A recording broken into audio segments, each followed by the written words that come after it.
Vou me aproveitar desse momento que o louvor nos proporcionou, pegar o embalo da sua conexão com o eterno, amém? E vou pedir que você abra na carta aos Hebreus, no capítulo 10, nós estamos falando, amparados no tema, saindo das sombras, amém? Vamos dizer comigo, pode ser? No 3? No 3 é saindo das sombras, tá? Vamos lá, só para... que qualquer coisa a gente edita esse ensaio e só coloca a parte no... Vamos lá? No 3, saindo das sombras. 1, 2, 3. Saindo das sombras. Se a gente cortar e pôr isso aqui, fica fantástico. Nós estamos falando no tema Amparados Saindo das Sombras, e a proposta dessa série era que nós chegássemos ao fim dela, conscientes das sombras que ainda nos assolavam, ou das prisões, sejam espirituais, mentais, enfim, em qualquer área da nossa vida, emocionais, que nós ainda vivíamos, e que nós conseguíssemos se livrar delas para a glória do nome de Jesus, e através do poder da cruz do Calvário, amém? Está dando certo para você? Vamos ensaiar de novo? Eu pergunto e você responde amém, tá bom? Está dando certo para você? Amém. Ensaiado sempre é melhor. E hoje nós vamos nos amparar no capítulo 10, e eu gostaria de ler o versículo 1, e depois nós leremos do 32 ao 39, leremos primeiro o versículo 1, e depois a partir do versículo 32 ao 39, e eu explicarei depois. A lei constitui apenas uma sombra, um vislumbre das coisas boas por vir, mas não as coisas boas em si mesmas. Os sacrifícios são repetidos todos os anos, mas nunca puderam purificar inteiramente aqueles que vêm adorar. Verso 32. Lembre-se dos primeiros dias, quando foram iluminados. Você é cristão? Amém. Sente-se iluminado por Cristo? Amém. Então vamos lá. Existia um convite aqui para os cristãos daquela época e para todos os cristãos. Lembre-se dos primeiros dias que foram iluminados, e de como vocês permaneceram firmes, apesar de muita luta e sofrimento. Houve ocasiões em que vocês foram expostos ao insulto e ao espancamento, espero que não seja o seu caso. Em outras, ajudaram os que passavam pelas mesmas coisas. Sofreram com os que foram presos e aceitaram com alegria, quando lhes foi tirado tudo o que possuíam. Vamos contextualizar aqui. O escritor está dizendo aos hebreus: vocês ficavam felizes quando o governo ou quando alguém expropriava vocês, tirava tudo que vocês tinham. Parece que ficar feliz e perder tudo não combinam, não é? Principalmente se uma coisa for causada pela outra. Eu fico feliz porque me tiraram tudo, ou apesar disso. Vamos seguir. Sabiam que lhes esperavam coisas melhores, que durarão para sempre. Portanto, não abram mão de sua firme confiança. Lembre-se da grande recompensa que ela lhes traz. Vocês precisam perseverar, a fim de que, depois de terem feito a vontade de Deus, recebam tudo que Ele prometeu. Pois em breve virá aquele que está por vir, e não se atrasará. Meu justo viverá pela fé. Se ele se afastar, porém, eu não me agradarei dele. Mas não somos como aqueles que se afastam para a sua própria destruição. Eu, se fosse você, já ficava feliz e já pegava para mim isso. Confia. Vai por mim. Mas não somos como aqueles que se afastam para a sua própria destruição. Somos pessoas da fé, cuja alma é preservada. Amém? Vamos se assentar. Eu disse aqui, nos primeiros sermões dessa série, e eu quero reiterar o que foi dito. A carta aos Hebreus tem alguns pontos que devem ser ressaltados. Um deles é a insistência do escritor para que aquele povo permanecesse firme, mesmo em meio às perseguições da época. Lembre-se que nós estamos falando aqui de meados do 1º século. A igreja era perseguida, caçada, insultada, injuriada, morta, ofendida. Era tido como uma rebelião social, como uma insurgência popular. E o escritor de Hebreus está se dirigindo a essas pessoas. Ele está estimulando aquele povo a permanecer firme, mesmo no dia da angústia. Ele está dizendo, olha, olhar para trás não deve ser uma opção.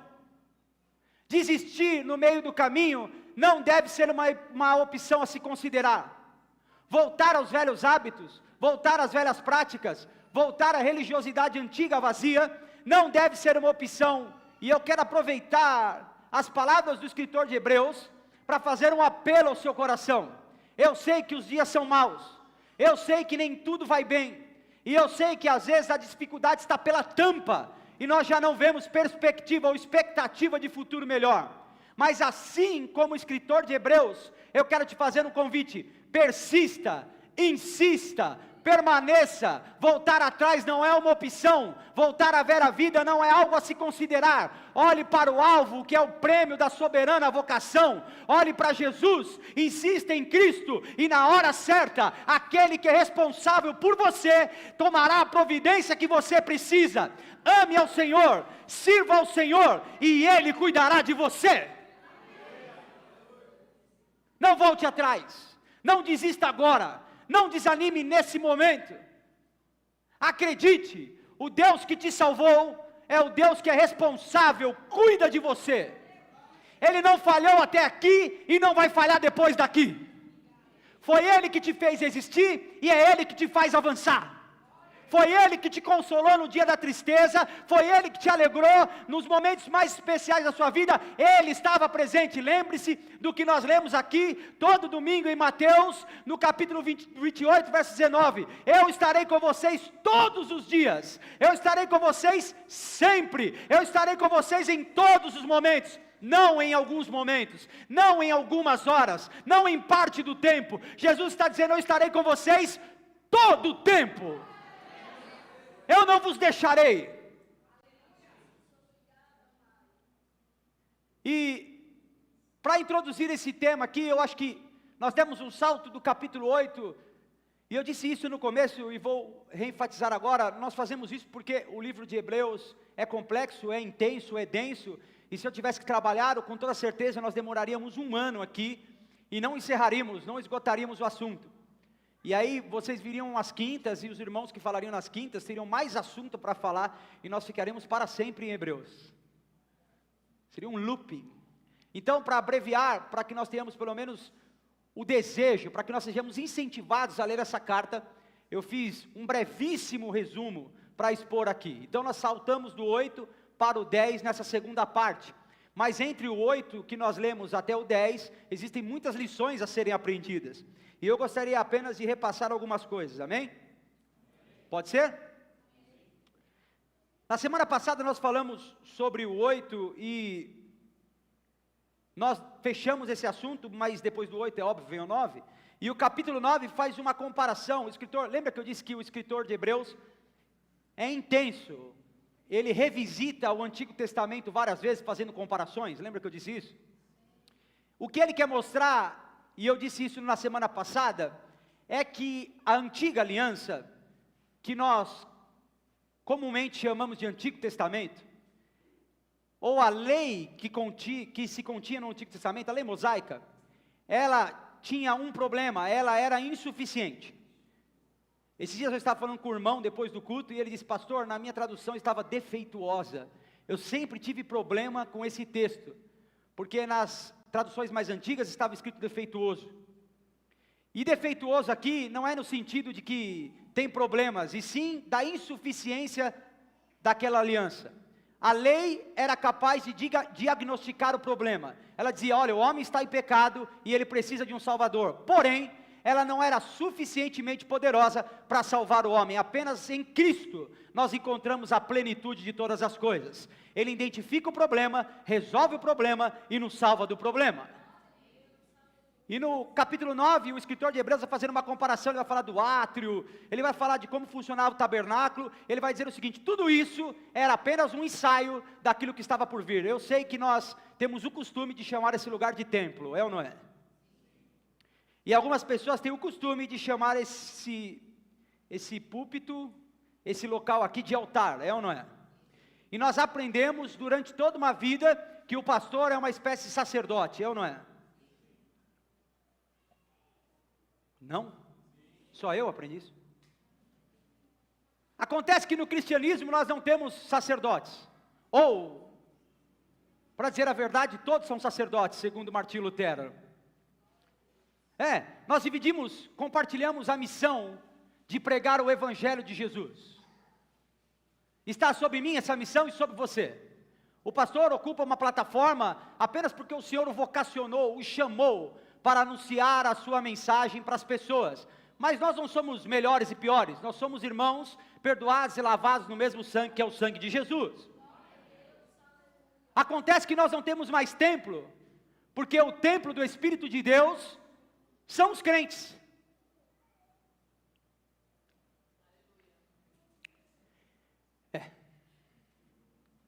Tá bom, você tem que ir, subir a escada, vamos lá. Eu estou dizendo para você, saia da sombra. Aonde nós estivermos, ali a igreja de Jesus Cristo estará. Aonde nós estivermos, se nós tivermos um culto na praça, o Espírito Santo de Deus também estará. O Espírito Santo de Deus não está nos locais, o Espírito Santo de Deus está nas pessoas. E as pessoas que são convencidas pelo Espírito Santo de Deus, se reúnem em locais para compartilhar da sua fé. Dá para entender? Nós não viemos aqui porque esse lugar tem um Espírito. Nós viemos aqui porque nós somos cheios do Espírito.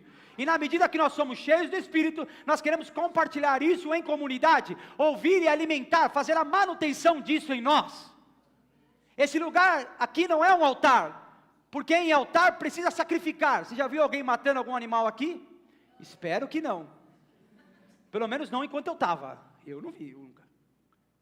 Esse lugar é uma plataforma separada para algo, mas enquanto nós estivermos aqui, ele tem essa funcionalidade. Se nós sairmos, outro lugar será designado para isso. O que você está querendo dizer de tudo isso, pastor? Eu estou querendo dizer que a religiosidade é positiva, desde que nós não sejamos escravos dela. Existe algo maior do que a nossa religião, é o Senhor da religião. Existe algo maior do que as nossas crenças, é o Senhor pela qual as nossas crenças existem. Existe algo maior que o cristianismo, é o Deus do cristianismo. Você não está preso a paredes, você não está preso a cadeiras, você não está preso a líderes, você não está preso a homens, você é livre em Cristo Jesus para anunciar as boas novas de Cristo Jesus. Você foi salvo e liberto pelo sangue de Cristo e somente de Cristo.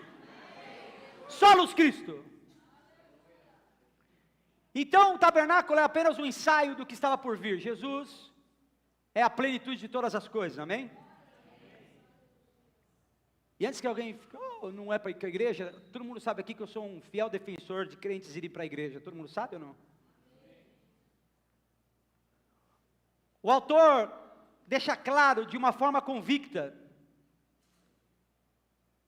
que a nova aliança, ou na nova aliança feita em Cristo, nós encontramos a plenitude de todas as coisas, que as velhas práticas religiosas, tais como dieta, repita comigo, dieta. Tem crente que fala que não pode comer carne de porco. Você é crente, o que você é, irmão? Se eu vou numa igreja e proíbe comer bacon, eu já saio na hora. Não quero nem ouvir o resto. Não mexa no meu bacon. Eu não estou desmerecendo tradições aqui, tudo bem, eu respeito. E para o judeu isso faz todo sentido. Ok, mas nós não somos judeus, para surpresa de alguns. Dias santos, repita, agora não tem mais dia santo. Ao santo do dia, e só há um santo. A esse dia separado para o Senhor, agora é uma vida separada para o Senhor. Agora é uma existência separada para o Senhor. Agora tudo que nós temos e tudo que nós somos é separado para o Senhor, amém? Todas essas coisas eram apenas sombras que apontavam para a luz verdadeira, que no nosso caso é Jesus Cristo.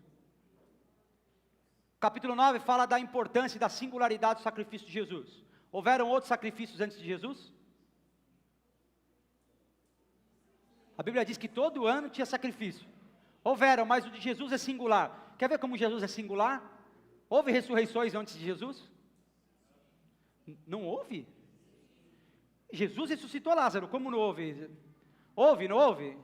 A Bíblia conta em Reis que um homem foi jogado morto na cova do profeta Eliseu, bateu no osso de Eliseu e levantou vivo. É uma ressurreição extraordinária, é ou não é? No entanto, o que não havia, Jesus é singular, porque apesar de outros terem ressuscitado, Jesus é o primeiro que ressuscitou a si mesmo. Isso é extraordinário. Houveram outros sacrifícios que purificavam os homens por um tempo. Jesus é o sacrifício perfeito porque purifica os homens por todo o tempo. Dá para entender?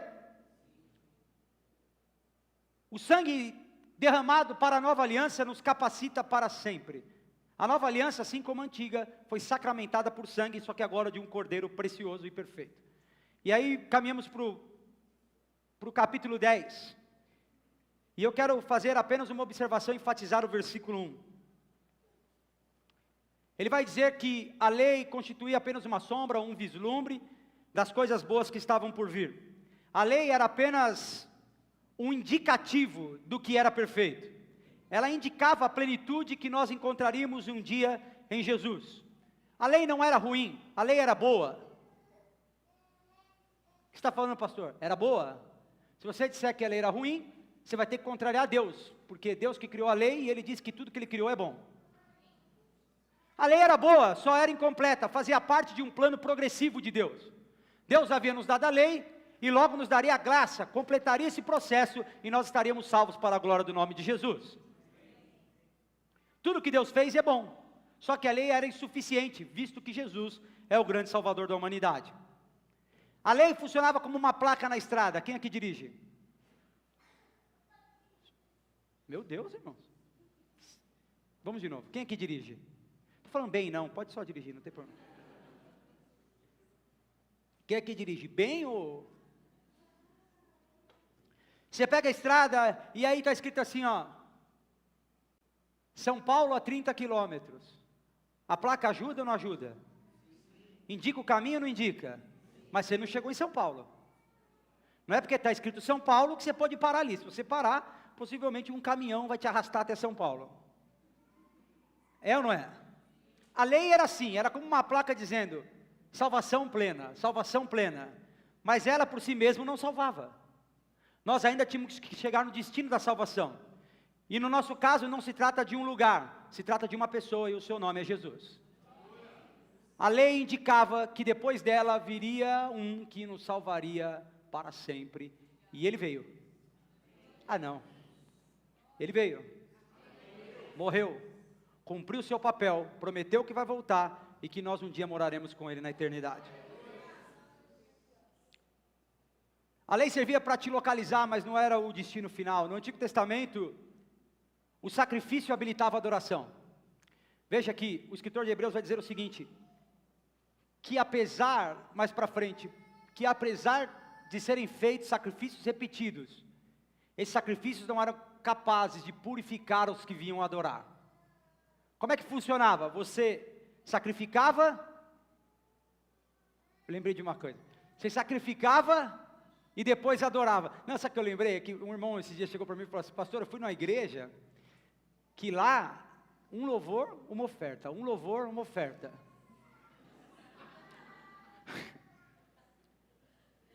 Eu falei assim, mas por que isso, irmão? Para validar, pastor. Toma o pão, dá uma oferta, toma o cálice, dá uma oferta. Primeiro esse culto deve ter 6 horas. E outra coisa, tem que ser muito rico para ser dessa igreja, não dá não. A não ser o Benjamin, que faz isso sempre. Enfim, o sacrifício habilitava a adoração. Acontece que no Novo Testamento isso muda. Agora não sacrificamos mais para habilitar a nossa adoração. Agora todo sacrifício necessário já foi feito. E nós adoramos em gratidão do sacrifício que já foi feito por nós na cruz do Calvário. Você não precisa ser habilitado, você já foi habilitado. Você não precisa de uma chancela, o sangue de Jesus Cristo já é a chancela que você precisa. Você não precisa que alguém diga, olha, a sua adoração é valiosa. Quem precisava dizer, já disse, com uma coroa de espinho nas cabeças, com um prego nas mãos, te aceitou, te recebeu e validou a sua adoração. Agora não precisa mais nada, tudo o que precisava já foi feito. Nós não adoramos mais para sacrificar ou vice-versa, nós adoramos para agradecer, para bendizer e louvar em gratidão aquele que já fez tudo por mim e por você. E agora nós vamos para o verso 32. Deu para entender isso aí ou não? Então tá bom, esse aqui é o... Como nós vamos falar sobre encontrar paz no sofrimento, quem gosta desse assunto, diga amém. Amém. Nossa, tem gente que está tão sofrido que não consegue falar nem amém. Vamos de novo? Quem gosta desse assunto, diga amém. Amém. Nossa, melhorou bem, viu? Pelo menos fingir, vocês sabem. Verso 32 diz o seguinte, para ficar mais fácil nós vamos dividir em tópicos. E existe um fato inegável na vida de todo mundo, crentes e não crentes, servos de Deus e servos do demônio. Que é isso, pastor? É porque só tem um lado, irmão, ou você é de Deus ou você é do demônio, não tem meio. Tem uma coisa que é irrefutável, que não tem como negar, a luta vem. Dias ruins chegam, problemas acontecem, dinheiro acaba no final do mês. É só comigo, irmão? Glória a Deus viver em meio das pessoas prósperas assim. Pessoas que nós amamos morrem. Os filhos nem sempre, depois de criados, satisfazem a expectativa do pai. Às vezes, quando o filho começa a conhecer o pai de verdade, tem uma decepção fragorosa no coração. As coisas nem sempre saem como nós gostaríamos que elas saíssem. Nem sempre acontecem como nós gostaríamos que acontecessem. É ou não é? A luta vem. E para o cristão, que é o nosso caso, você é cristão ou não? Então eu vou dizer, para o cristão, que é o nosso caso, cristãos espertos, rápidos, conectados. Quando essa luta chega, vamos ler aqui o texto. Lembre-se dos primeiros dias, quando foram iluminados, quando a luta chegou para eles. Oh, pastor, você veio falar de alegria, já está falando de sofrimento nos primeiros dias. A luta começa para esse povo, para essa igreja, quando ela é iluminada pela mensagem do Evangelho de Jesus. Ou seja, quando eles conhecem a Cristo, a luta começa, quando eles adquirem a consciência do quão pecadores eles eram, e do quanto eles precisavam ser transformados, e do quanto eles estavam distantes do ideal, a luta começa, a luta externa, a luta interna, os problemas, os questionamentos, as comparações, tudo isso começou para eles e acontece conosco também. Quando eu tive meu primeiro encontro com Jesus, a primeira coisa que eu pensei é, não vai dar para mim. Nossa, passei assim, é muito difícil. Véio. Por isso que eu digo e repito, Jesus é um bom exemplo, mas ele não é só exemplo. Porque se Jesus for só o seu exemplo, ao invés de ficar feliz, você vai ficar triste, quer ver? Jesus fala, eu sou o modelo, quem não me segue não presta. Quem aqui se salvou? Quem não for igual a mim, está perdido e condenado. Quem vai se salvar? Quem que é o candidato a dizer que se salva? Jesus é um exemplo, mas é mais que exemplo, ele também é salvador.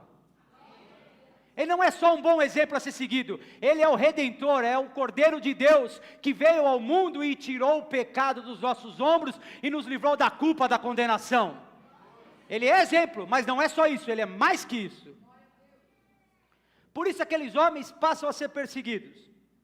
Quando eles adquirem a consciência de quem Jesus é neles, e da tarefa que eles têm, a oposição a um estilo de vida transformado se levanta. Eles começam a ser perseguidos. Uma vez iluminados pela verdade, nós passamos a ficar conscientes do mal que nós temos dentro de nós, é ou não é? Ninguém quer falar isso. Passamos a adquirir o conhecimento e entendimento da necessidade da redenção. Irmão, ninguém vai te perseguir se você for igual a todo mundo, é ou não é? Hã? Se está todo mundo enchendo a cara e você enche também, não tem problema nenhum. Você já viu alguém falar? Não tem problema, a não ser você beber, mas que o outro estava combinado para beber a mesma coisa. Ninguém tem problema com igual, as pessoas perseguem quem é diferente. Experimenta a não rir da piada, experimenta a não ir para o bar, experimenta a não trair a esposa, experimenta a não ter um vínculo horroroso familiar, aí você começa a ser perseguido, porque daí vão dizer que você está querendo dar uma de bonzão, aí lá vai o santão, lá vai ele. As perseguições começam quando a nossa vida é transformada. Tem gente que chega para mim e fala: pastor, quando eu era descrente não tinha luta. Irmão, você estava no fluxo de ir para o inferno, não tem luta mesmo para quem está indo para o inferno. Para que a oposição para quem já está condenado? Se tem oposição, fique tranquilo, você está no caminho certo. Se tem perseguição, fique em paz, porque você está caminhando no destino certo.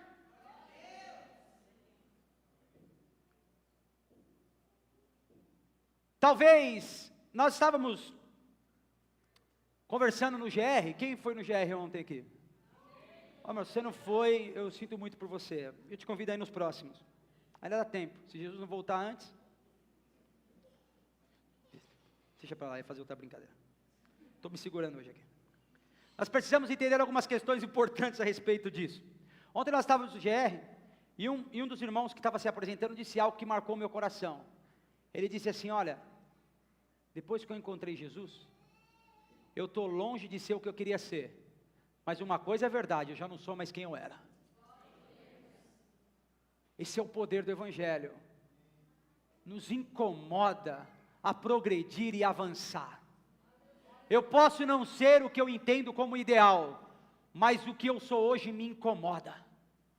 Eu também não aceito ser menos do que sou hoje, eu preciso avançar, seguir em frente, e o trabalho de santificação do Espírito Santo é progressivo e um dia se completará em nós. Você não pode estar satisfeito com quem você é agora, existe mais de Deus para aqueles que desejam mais. Assim,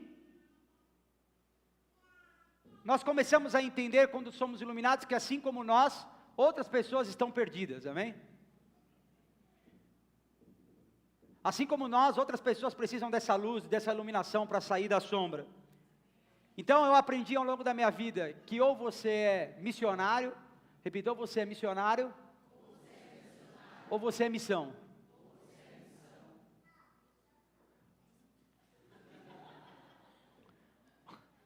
Ou você é um missionário, ou você é? É isso aí. Ou você é um crente que trabalha para anunciar o Evangelho, ou você é alguém que dá trabalho para alguém que anuncia o Evangelho. É assim que funciona ou não? Todo crente, ou é um crente, ou é um missionário, ou é um impostor. Se você não se incomoda para falar do reino de Deus e da mensagem da cruz, então possivelmente você sequer foi alcançado por essa mensagem. Ou você é missionário, ou você é parte da missão e precisa ser alcançado. Sempre que somos iluminados pela palavra da verdade, nós somos incomodados com a nossa situação atual. Você está feliz com a sua situação agora? É pensando nessa perspectiva não, pastor. Tem gente que fala: eu estou em paz, mas também você nem é crente direito, por isso que você está em paz assim. E a pergunta é: eu estou em paz com Deus, a pergunta é: quem é esse Deus? Se o seu Deus faz tudo o que você quer e não te confronta, possivelmente você está adorando uma parte da sua vontade e não o Deus verdadeiro. Se não há nenhum tipo de incômodo na mensagem que é pregada nessa plataforma, então possivelmente o pregador está falhando. A palavra de Deus é terapêutica, amém? Mas também é pedagógica. É encorajadora, mas também é disciplinadora. Repita comigo: Deus é o meu pai, e não a minha avó. Deus é o teu pai. Sabe qual é a diferença do pai e da avó? Os dois amam ou não? Mas o pai põe limite. O pai passa uma linha e fala que, olha meu filho, eu vou deixar bem explicado com todo amor. Se você passar o pezinho para cá, a gente não faz isso, o pessoal da live, viu? Isso aí, mentira. A gente corrige com pedagogia aqui. Depois eu falo para vocês, no GR, tá bom? Não falta. Que não tem câmera. O pai impõe limite. Deus é teu pai, não tua avó. Se a pregação aqui não te incomoda em nada, então eu falhei. Mas a intenção também não é te incomodar só para te expor. A questão é te incomodar para juntos nós pensarmos à luz da Bíblia como nós iremos consertar as coisas.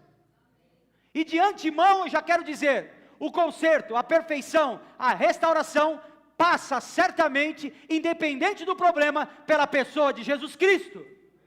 Não é um modelo, não é um método, não é um líder, não é uma igreja, é Jesus, o único que pode consertar o que está errado e quebrado. Algumas pessoas podem dizer estar em paz com Deus, e a minha pergunta para ela, quem é o seu Deus? Talvez você esteja em paz com Deus errado, isso também vai gerar problema. A marca de uma iluminação plena é a certeza de que nós estamos perdidos e precisamos de ajuda. As lutas internas e externas começam a partir da percepção da iluminação de Jesus em nós. E aí eu gostaria de pedir para você repetir uma coisa, pode ser ou você é daqueles que se incomoda? Se se incomoda é só não repetir também, irmão. Não é? Ninguém está forçando também. Repita comigo, melhor estar incomodado pela luz do que viver acomodado nas sombras.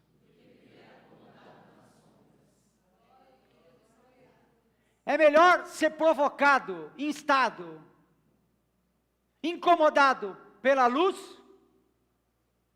do que estar acomodado e tranquilo nas trevas. Que Jesus jogue luz em nossos olhos. Que os nossos olhos fiquem marejados de tanta luz, mas que o Senhor nos livre de viver sentados e acomodados na sombra. Existia um grande pensador cristão que dizia o seguinte: como o diabo não pode tornar o inferno agradável, não dá para a gente começar um discurso aqui de que o inferno é bacana. Não é verdade? Talvez lá perto das eleições alguém consiga, mas agora não. Como o diabo não pode tornar o inferno bom, ele anestesia a pessoa no caminho até o inferno. Ele torna o caminho agradável. Há caminhos que para o homem parecem caminhos de delícia, mas o seu final é a perdição. No entanto, há caminhos que passam por uma porta estreita, que exigem a renúncia de vontades momentâneas, mas o seu caminho é a única vida que realmente importa, que é a vida em Jesus Cristo. Aqui nós encontramos uma oposição ao legalismo. Sabe o que é o legalismo? Nós vamos seguir o texto dizendo, olha, ele vai dizer que logo nos primeiros dias, no primeiro encontro daquele povo, eles começaram a sofrer sofrimento e muita luta. Os legalistas, aqueles que estão baseados na lei, eles dizem o seguinte: faça tudo certinho e você vai se dar bem. É ou não é? Siga o protocolo dessa igreja, 10 mandamentos de mim mesmo. Vai lá, capítulos 3 de Renans, versículos 2. Faça isso aqui, e se você fizer, vai dar certo. Explique para o povo de Hebreus, porque a Bíblia está dizendo, foram iluminados, eram os primeiros dias deles com Deus, e o que eles ganharam com isso? Se eu fizer tudo certinho, eu estarei em paz. Não, você estará em paz quando você tiver um encontro com o príncipe da paz. Paz não tem a ver com isenção de sofrimento. Paz tem a ver com a capacidade de manter a fé, mesmo no sofrimento. Eu olho para a minha situação atual e não entro em estado de negação. Não, está tudo bem. Não, está tudo certo. Não, está tudo ruim, mas eu consigo olhar para Jesus e saber que se Ele de fato ressuscitou dos mortos, se Ele é quem eu disse que Ele é, se Ele é quem eu tenho pregado que Ele é, então no final de tudo Ele vai consertar as coisas segundo a tua vontade. Eu consigo ter fé mesmo na desventura, amém? Nós não teremos paz depois que fizermos tudo direitinho. Nós teremos paz quando encontrarmos realmente o príncipe da paz. Esse texto também desfaz a vil pretensão de pensar que fazer o que é bom nos dá imunidade às tribulações. Quem aqui já disse, está vendo? É isso que dá ajudar os outros. Nunca mais eu ajudo. Esse é o discurso do chantagista. Eu faço, mas eu espero que você faça o que eu quero. Eu faço, mas faço para te controlar. Sabe aquele cara que chega com a marmita para o mendigo na rua e fala, quer aceitar Jesus? O cara sem comer 3 dias, ele aceita o que você quiser, irmão. Você fala para ele aceitar o Papai Noel, ele aceita. Eu aceito o Papai Noel. Escute, a salvação em Cristo não é mediante uma chantagem. Faça tudo o que eu quero, então eu o salvarei. Jesus o salvou mesmo sabendo que nós éramos incapazes de fazer sequer parte do que Ele queria. A salvação em Cristo Jesus não é uma chantagem, é graça, bondade e misericórdia, e louvado seja Ele por isso. Enquanto nós vivemos igual a todo mundo, não faz sentido haver guerra e perseguições, eu já disse isso. Perceba que aqui nós vemos um autor preocupado com aquele povo. Ele sabe que a luta levada à extrema intensidade pode fazer alguém desistir da fé. Pode ou não pode? Pode fazer alguém jogar a toalha. E é como se o escritor de Hebreus estivesse dizendo, tenham paciência, fiquem calmos, respeitem o processo e no final vocês verão os frutos. Se nós queremos ser a igreja de Jesus, nós queremos? Nós queremos? Amém. Se você não quer, faça uma eleição e troque o pastor, porque eu quero. Eu quero ser uma igreja conhecida por acolher aqueles que ninguém quer acolher. Dar suporte para aqueles que foram desprezados, amar aqueles que são rejeitados. Eu acredito nisso, amém? Como o sol é sol, e como o dia é dia, e que o Senhor nos dê paciência para isso. Se nós queremos ser uma igreja conhecida por anunciar o Evangelho de Jesus, nós precisamos nos preocupar com a dificuldade alheia. Não tem esse negócio de voo solo, de cada um com seus problemas. O problema de um é o problema de todos. E juntos, com fé em Jesus, nós resolveremos os problemas, amém? E aí, depois de todo esse sofrimento, a pergunta é, por quê? Se nos primeiros dias, quando nós somos iluminados, nós somos perseguidos, passamos luta, por que é que nós permanecemos firmes? E o próprio texto vai explicar. Vamos à boa agora? Não? Vamos falar mais um pouco de sofrimento então. Final do verso 34 vai dizer o seguinte, sabiam que lhes esperavam coisas melhores que durarão para sempre.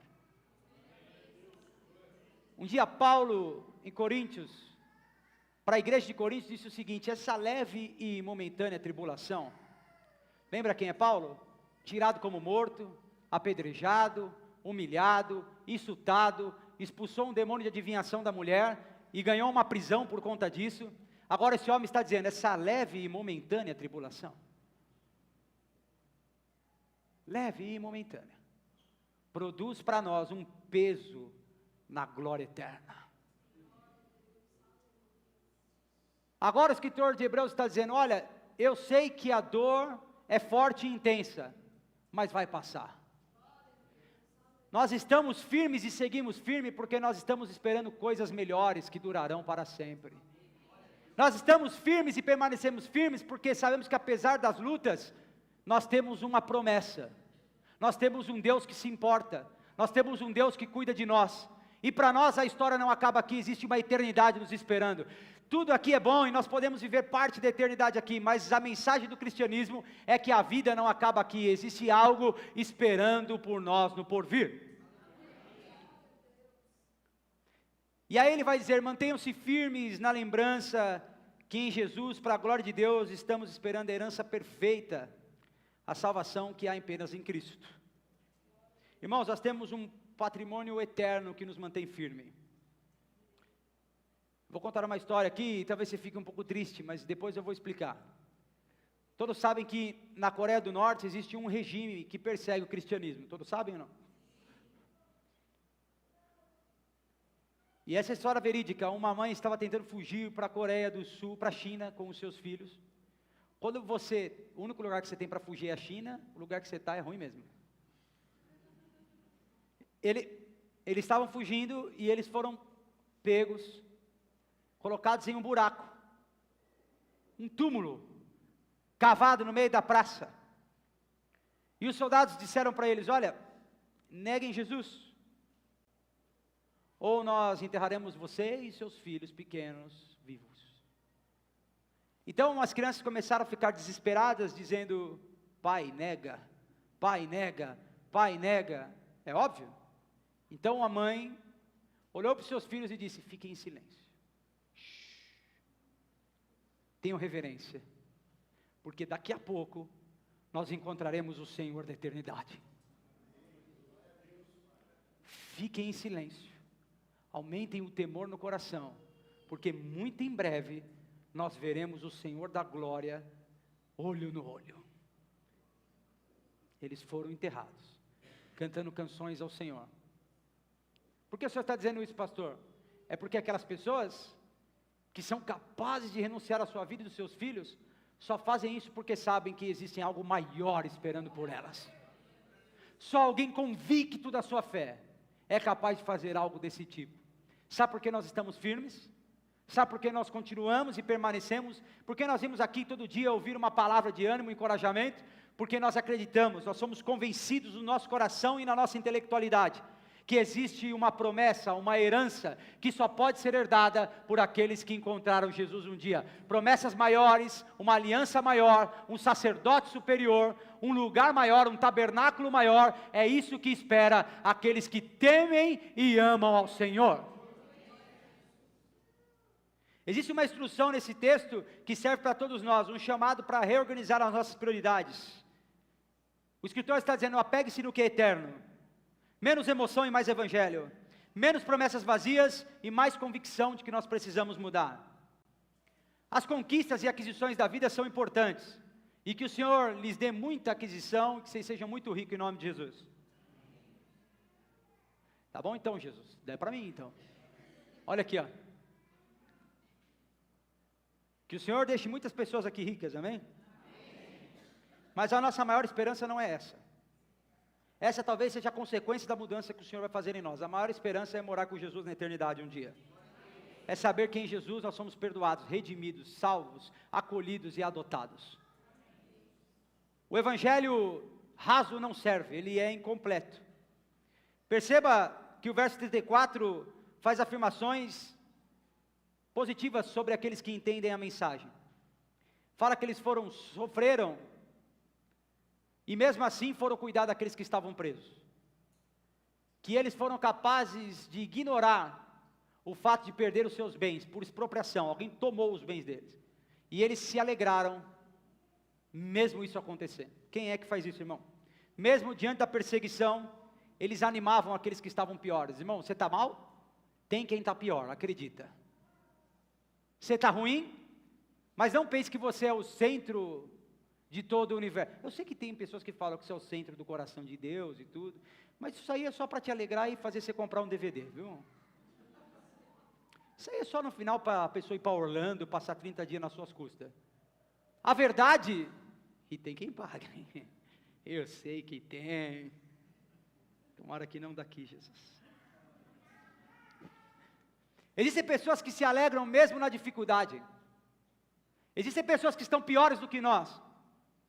Então, passe a sua noite de choro. Viva o seu luto.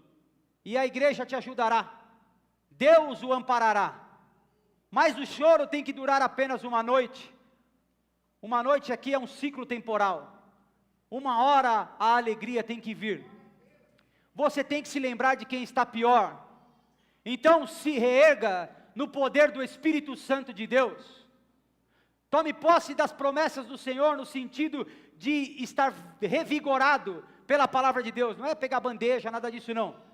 Esteja firme em Jesus através da sua palavra. Congregue em uma igreja saudável. Então você vai conseguir fazer de um limão uma limonada. Você vai conseguir fazer da tua dor uma experiência de cura para outras pessoas.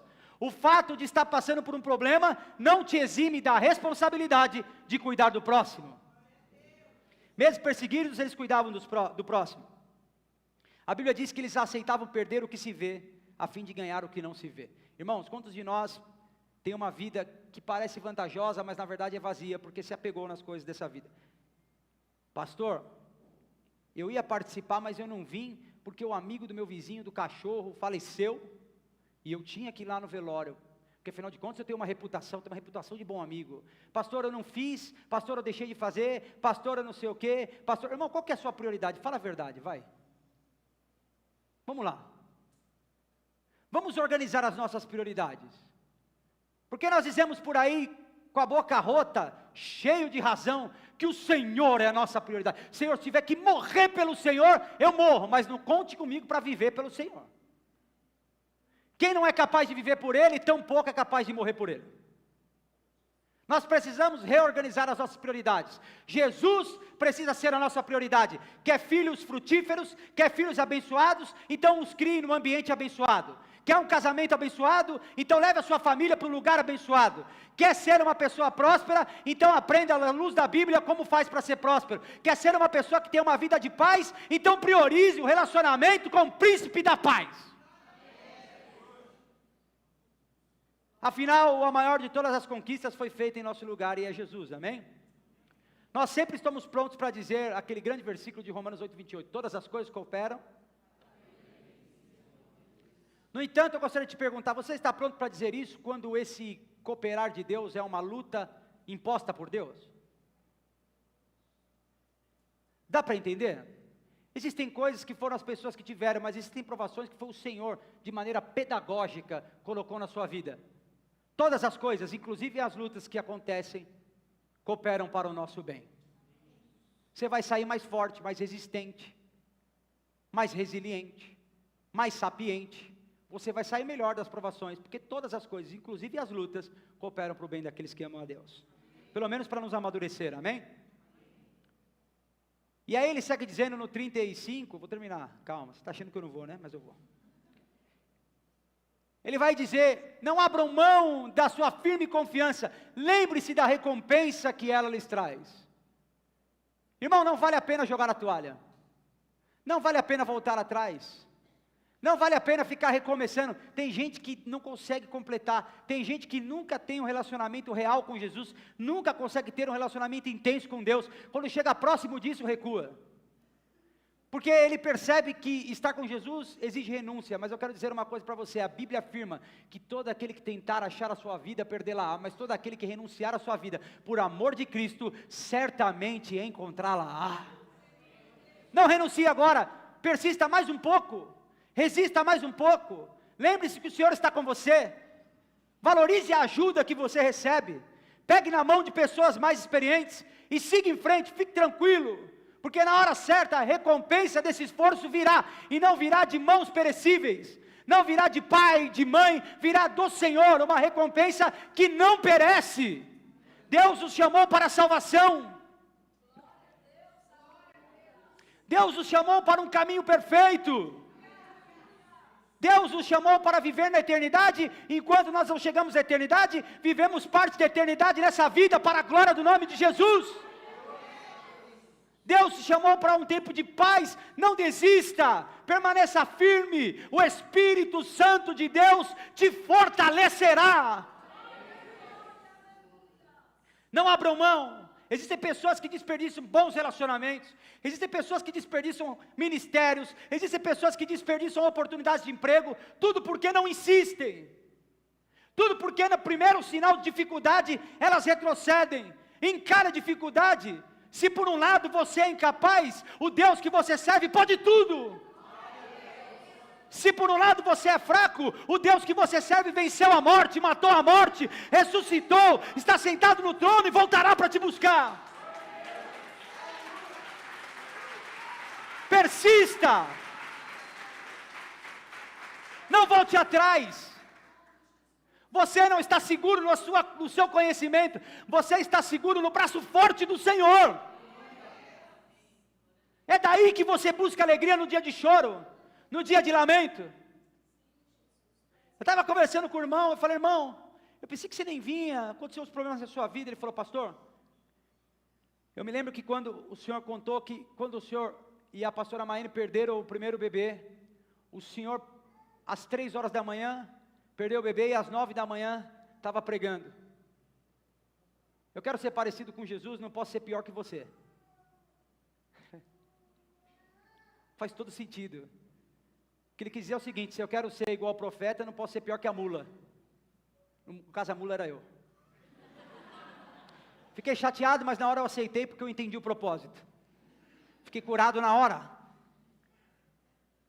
Escute, virão problemas. O choro vai vir. Enxugue as lágrimas do seu rosto. Ponha-se em pé outra vez. O Deus da esperança está batendo a porta do seu coração. Um dia Ezequiel estava largado no meio do caminho, ele disse: fala comigo, Senhor. E Deus disse: se coloque em pé.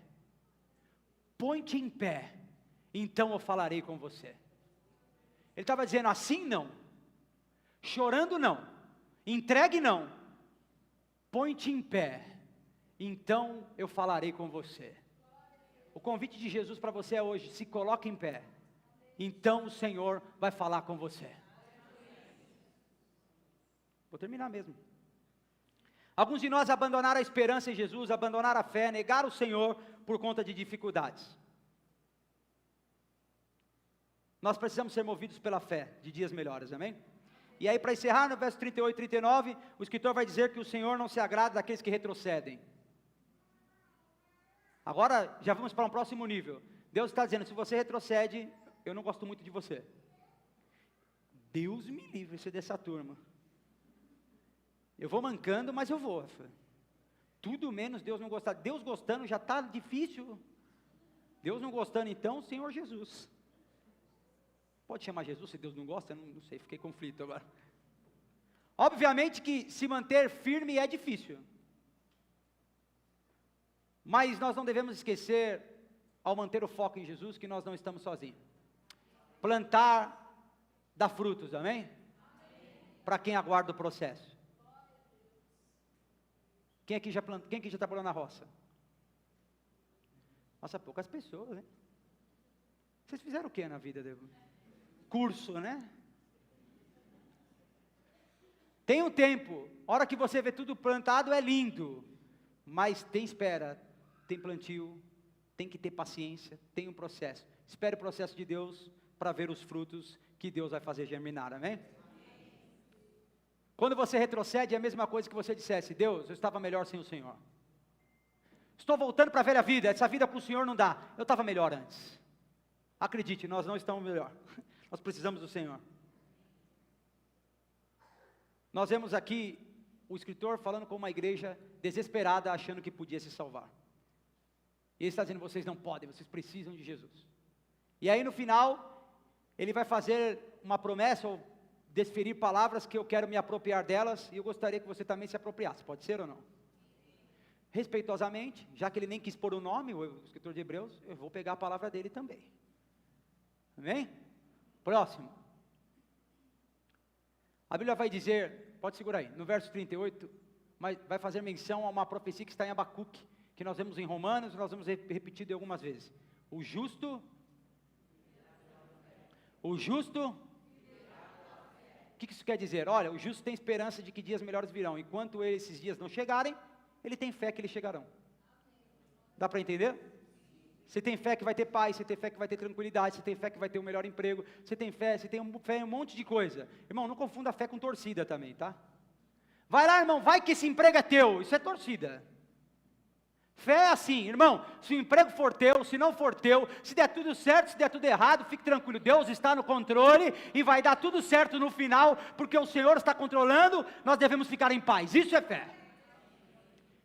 Fé é confiar no meio da incerteza, é ver um caminho no meio da tempestade. E aí, no verso 39 ele vai dizer: mas nós quem? Eu, Jesus, eles eu não sei, eu estou dentro. Nós quem? Vamos de novo, amém? Nós quem, irmãos? Nós não somos como aqueles que se afastam. Nós somos pessoas da fé. A gente passa por provação, a gente chora, resmunga bastante. reclama, deixa a cabeça da mulher, dos filhos, do marido endoidecido, a gente tem um monte de coisa, mas a gente não desiste, porque a gente é da fé.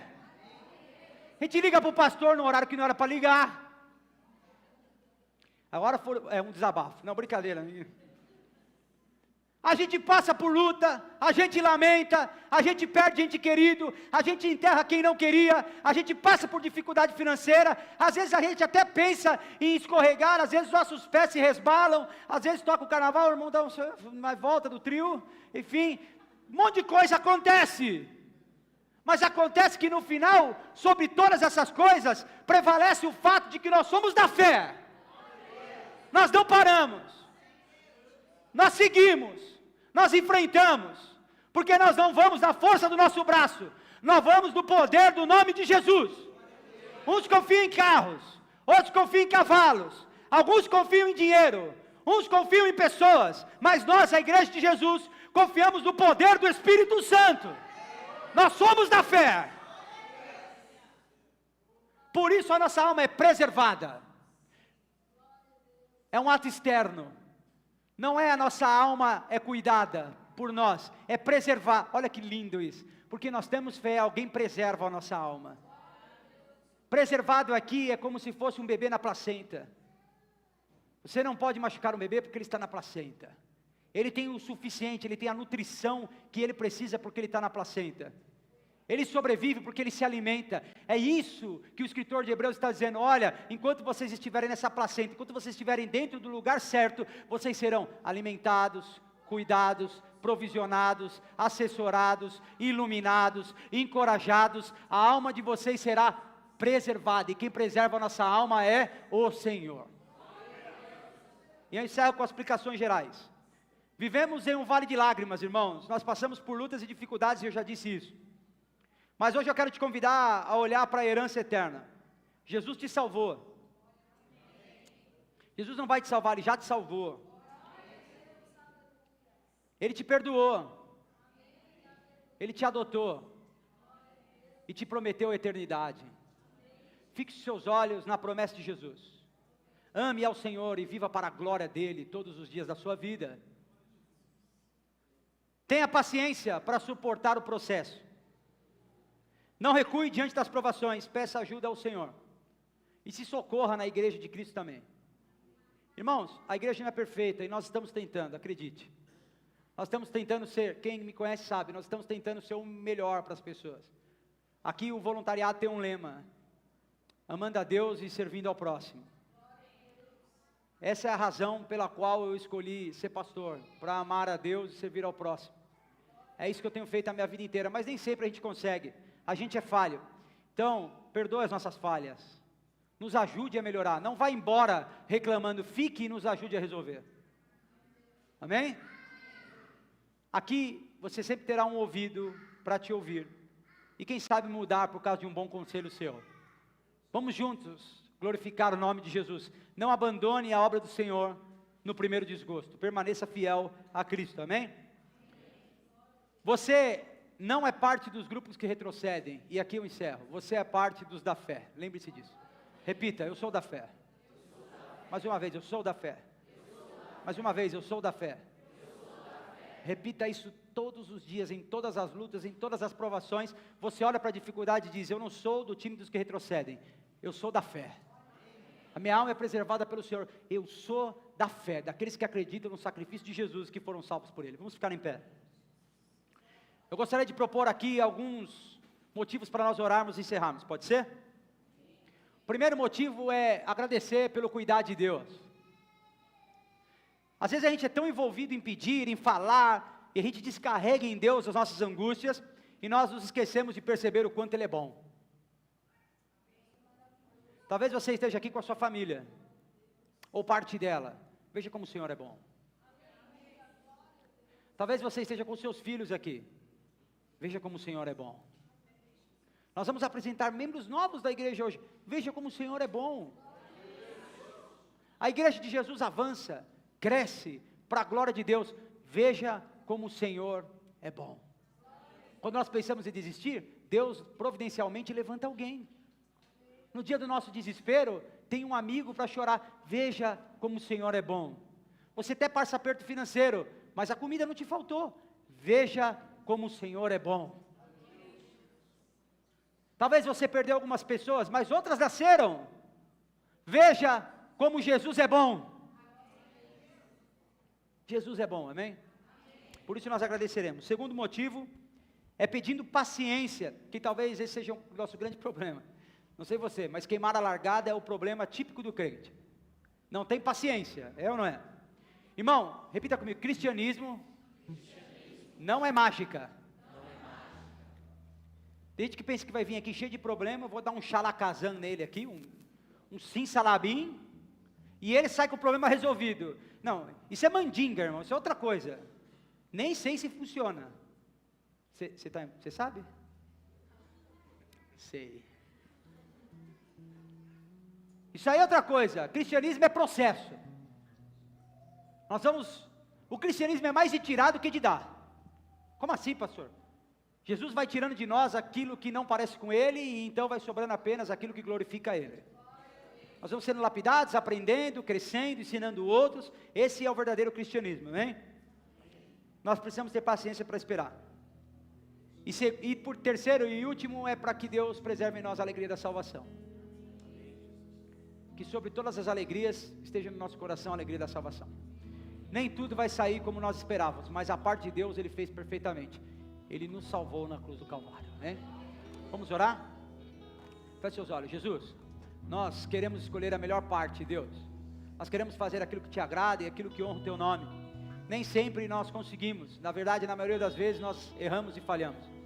Então nós pedimos a Deus, primeiro agradecimentos, ó Pai, pela tua bondade, pela tua misericórdia. O Senhor cuida de nós, e por isso nós devemos ser gratos. Nem sempre nós paramos para fazer isso, alguns de nós quase nunca, mas hoje nós queremos nos redimir dessa falha, ó Deus, erguendo a nossa voz, abrindo o nosso coração, para te dizer muito obrigado pela tua bondade, muito obrigado pelo teu cuidado, muito obrigado pela tua provisão, muito obrigado pela nossa família, muito obrigado porque o Senhor tem uma palavra de paz no meio da guerra, muito obrigado, ó Deus, pelas famílias que estão aqui, muito obrigado pelas crianças que estão aqui, muito obrigado por essa igreja, pela estrutura que o Senhor nos permite ceder aos irmãos, muito obrigado por tudo que o Senhor já fez, está fazendo e ainda fará. Nós agradecemos o Senhor. Depois, ó Deus, nós pedimos que o Senhor nos ajude a ter paciência no dia da aprovação, e paciência com o processo do Senhor em nós, que nós estejamos firmes e constantes, e não venhamos desanimar no dia da primeira luta. E por último, que o Senhor guarde em nosso coração a alegria da salvação, que o Senhor preserve a nossa alma,